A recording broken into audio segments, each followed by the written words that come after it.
Hello student, आप लोगों ने अभी तक सिंपल सेंटेंस बनाने के 6 नियमों को पढ़ा।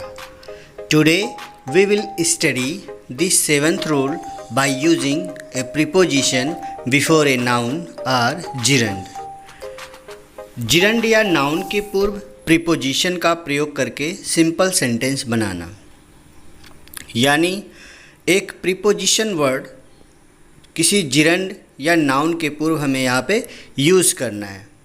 तो ये समझ लीजिए, ये रूल जो है ये पूरे फॉर्मेशन का एक की है। इस रूल में हमें मेनली इन तीनों पे फोकस करना होगा। जिरंड क्या होता है, नाउन क्या होता है और प्रीपोजिशन क्या होता है।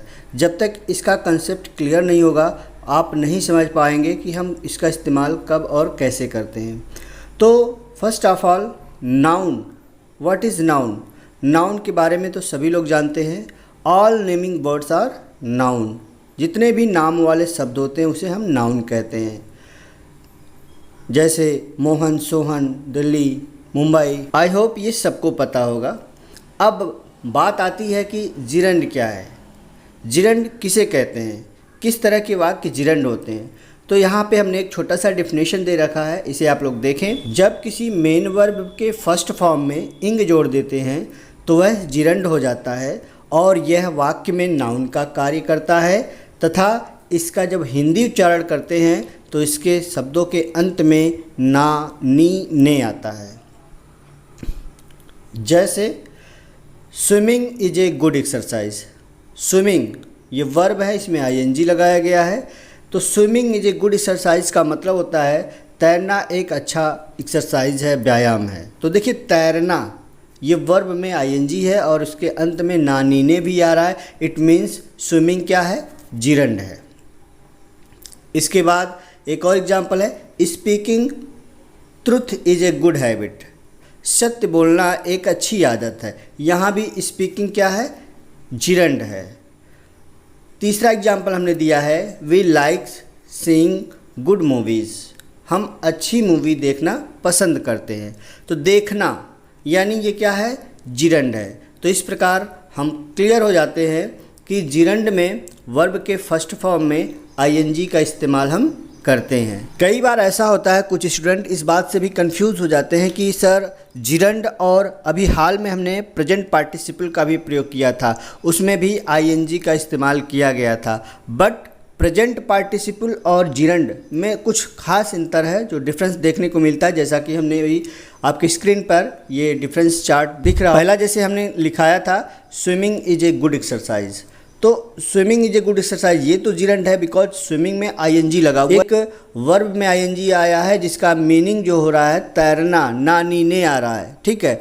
और वहीं जो पार्टिसिपल हमने बताया था जिसमें प्रेजेंट पार्टिसिपल में वही जो आईएनजी होते हैं वो या तो एडजेक्टिव का कार्य करते हैं या वर्ब का कार्य करते हैं, ठीक है। और उसकी जो मीनिंग आती है वो अलग आती है। जैसे इसमें एग्जांपल है, seeing the snake he ran away.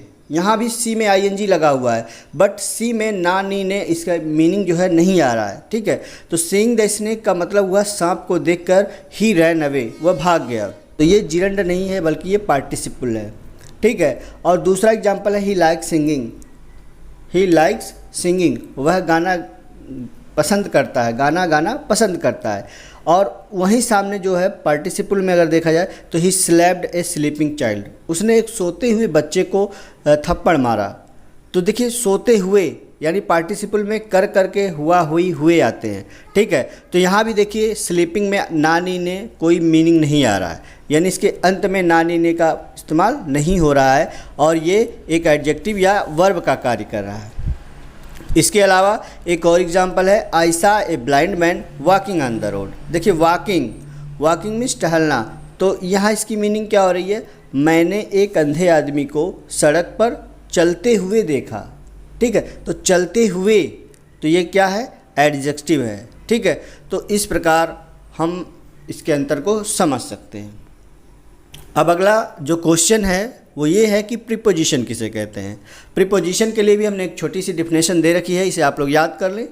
Preposition 2 शब्दों से बना है, प्री धन पोजिशन। प्री का तात्पर्य पहले की और पोजिशन का मतलब स्थिति होता है, ठीक है। अतः हम कह सकते हैं प्रीपोजिशन एक ऐसा शब्द होता है जो किसी नाउन या प्रोनाउन से पहले प्रयुक्त होकर उस नाउन या प्रोनाउन का संबंध किसी दूसरे नाउन या प्रोनाउन से प्रकट करता है। याद कर लीजिए, बहुत ही सिंपल डिफिनेशन है। अब इसको क्लियर करने के लिए हमने एक एग्जाम्पल दिया है, my father is in the office. My father is in the office. और दूसरा एग्जाम्पल है he has come in.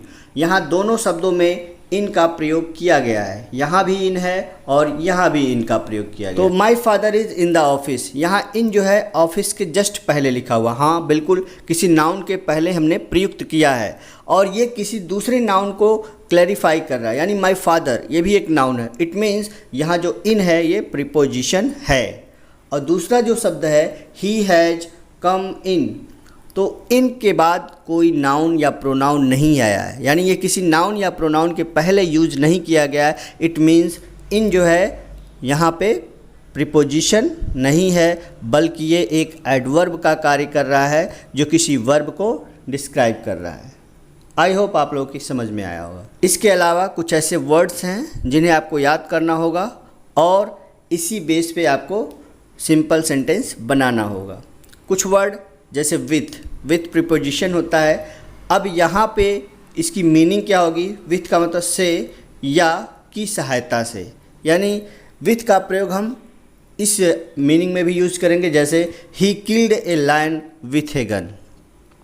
Simple है कि उसने शेर को एक गन से मार दिया या एक गन की सहायता से मार दिया। दूसरा एग्जाम्पल है ऑन। सभी लोगों को पता है ऑन का मतलब पर या ऊपर होता है। On hearing the news of her death, उसकी मृत्यु की खबर सुनते ही फेंटेड, वह बेहोश हो गया। तो देखिए ऑन जो वर्ड है वो हियरिंग के पहले यूज किया गया है। यहाँ पे आप देख पा रहे होंगे ऑन शब्द हियरिंग के पहले यूज किया गया है। हियरिंग क्या है? ये जिरंड है। जिरंड के पहले हमने एक प्रीपोजिशन का इस्तेमाल किया है और यहाँ विथ ए गन के पहले हमने विथ का प्रयोग किया था। ठीक है, तो इसके बाद जो तीसरा एग्जाम्पल है बिफोर का मतलब के पूर्व। एग्जाम्पल जैसे I reached the school before the end of the period, यानी मैं पीरियड समाप्त होने के पहले स्कूल पहुंचा। तो यहाँ देखें बिफोर का प्रयोग किया गया है और ये किसी नाउन के पहले एंड ऑफ द पीरियड इसके पहले यूज किया गया है। इट मीन्स यहाँ हम प्रीपोजिशन का प्रयोग हमने किया है। अगला है आफ्टर। आफ्टर का मतलब होता है के बाद। We reach the city after sunrise, यानी सूर्य निकलने के बाद हम शहर पहुँचे। अगला है विदाउट का मतलब के बिना। I can not do this work without your guidance, यानी मैं बिना आपके गाइडेंस के इस काम को नहीं कर सकता। तो यहाँ भी देखिए विदाउट का प्रयोग योर गाइडेंस के जस्ट पहले किया गया। इट मीन्स विदाउट प्रीपोजिशन है। या फॉर का प्रयोग के लिए या के बदले में यूज किया जाता है, जैसे I bought this book for 100 rupees. तो फॉर का प्रयोग हमेशा गिव एंड टेक के रूप में लिया जाता है। जैसे हम किसी के बदले किसी को कुछ देते हैं तो उसके बदले में कुछ लेते हैं, तो ऐसी सिचुएशन में हम वहाँ फॉर का प्रयोग करेंगे। जैसे लिखा हुआ है I bought this book for 100 rupees. इसके अलावा इन स्पाइट ऑफ, ये भी एक प्रीपोजिशन वर्ड है, इसे आप लोग याद कर लें। इसका मतलब होता है के बावजूद। एग्जाम्पल है in spite of his illness he went to his office, अपनी बीमारी के बावजूद भी वह ऑफिस गया। तो in spite of his illness, illness क्या है? एक नाउन है, बीमारी, और इसके पहले प्रीपोजिशन इन स्पाइट ऑफ लगा हुआ है। इट मीन्स ये सेंटेंस क्लियर है। अगला जो है इन स्टीड ऑफ या इन प्लेस ऑफ, इसे भी आप लोग बिल्कुल याद कर लें। इसका मतलब होता है के बजाय या के स्थान पर। जैसे ही like singing instead of dancing, यानी वह डांसिंग के बजाय सिंगिंग ज़्यादा पसंद करता है, या वह डांसिंग के स्थान पर सिंगिंग को ज़्यादा पसंद करता है। उसी में दूसरा एग्जाम्पल है he likes playing in place of reading, यानी वह पढ़ने के स्थान पर उसे खेलना ज़्यादा पसंद है। अगला जो एग्जाम्पल है बिसाइड्स का मतलब के अतिरिक्त, जैसे Rohan likes playing besides dancing. अगला जो एग्जाम्पल है बिकॉज ऑफ, ये प्रायः आप लोग यूज़ करते होंगे, ये स्पीकिंग में भी यूज़ होता है। Because of, on account of, due to, ये तीनों वर्ड का मतलब सेम होता है के कारण से। जैसे एग्जाम्पल है due to weakness I could not play, यानी कमजोरी के कारण मैं खेल ना सका। तो वीकनेस क्या है? कमजोरी। ये नाउन है, एब्स्ट्रैक्ट नाउन है, तो इसके पहले हमने क्या यूज़ किया? ड्यू टू प्रीपोजिशन है, ठीक है। इस प्रकार इसको हम समझ सकते हैं।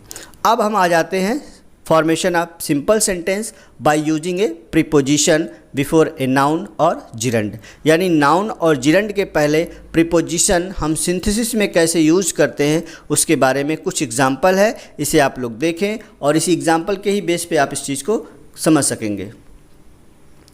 सेपरेट सेंटेंस है, पहला है Rohan was punished he told a lie, Rohan को दंडित किया गया, उसने झूठ कहा। तो देखिए यहाँ पे रोहन को किस चीज़ के लिए दंडित किया गया, यानी झूठ बोलने के लिए। तो ने के लिए अभी हमने बताया फॉर का इस्तेमाल होता है। तो फॉर, गिव एंड टेक, वहाँ भी हम यूज़ करते हैं और यहाँ इस रूप में भी हम करेंगे।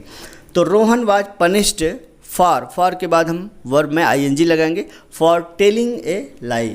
बिल्कुल इस प्रकार हम इसका कंबाइन करेंगे। अगला एग्जाम्पल है he was ill he could not go to school, वह बीमार था वह स्कूल नहीं जा सका, यानी बीमारी के कारण, बीमारी की वजह से वह स्कूल ना जा सका।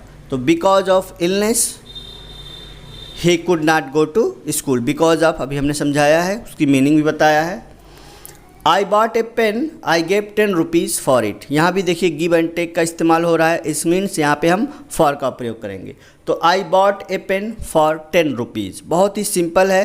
थोड़ी सी आपको समझने की ज़रूरत है कि हमें इसमें जिरंड कहाँ पे है या नाउन कहाँ है, उसी के पहले हमें एक ऐसे प्रीपोजिशन का इस यूज करना है जिसकी मीनिंग उस बात को क्लियर कर दे।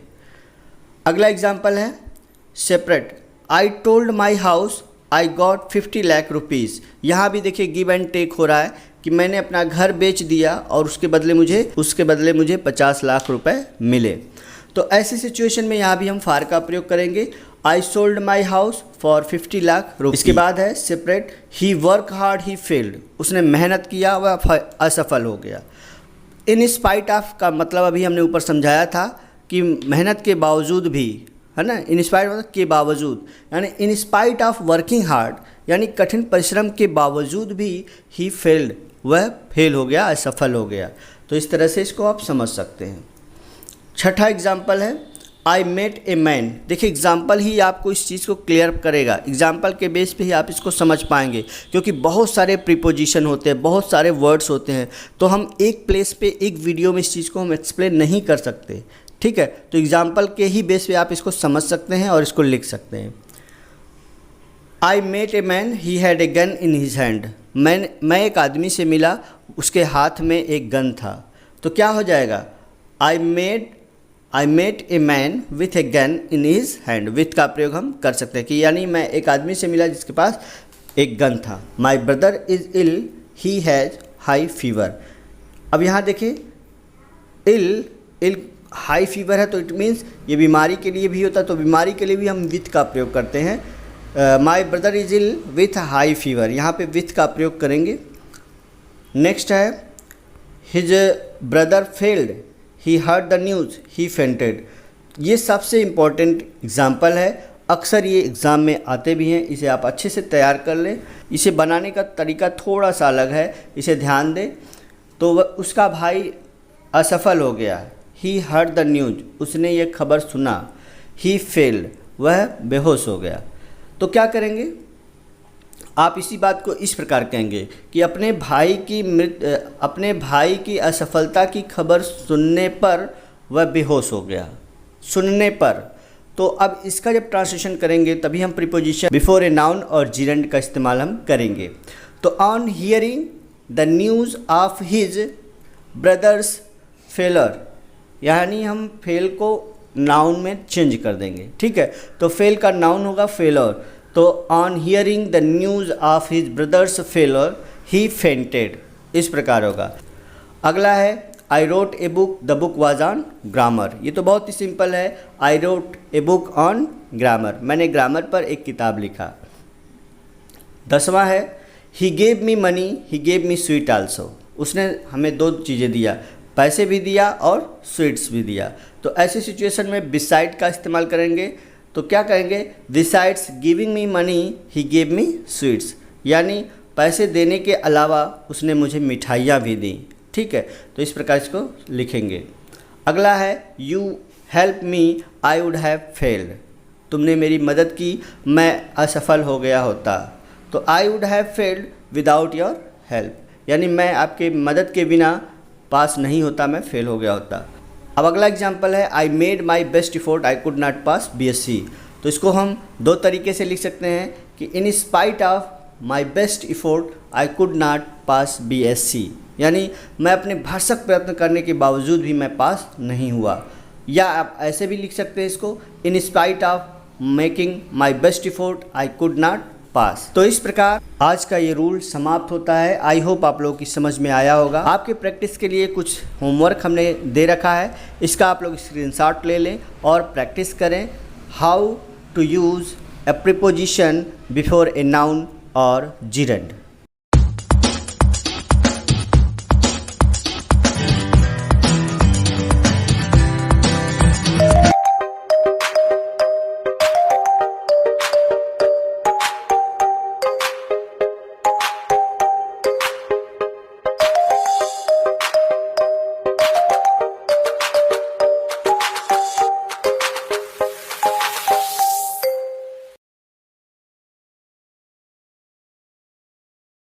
वीडियो अच्छा लगा है तो दोस्तों चैनल को सब्सक्राइब करें, इस बेल घंटे को बजा दें, लाइक करें, कमेंट करें।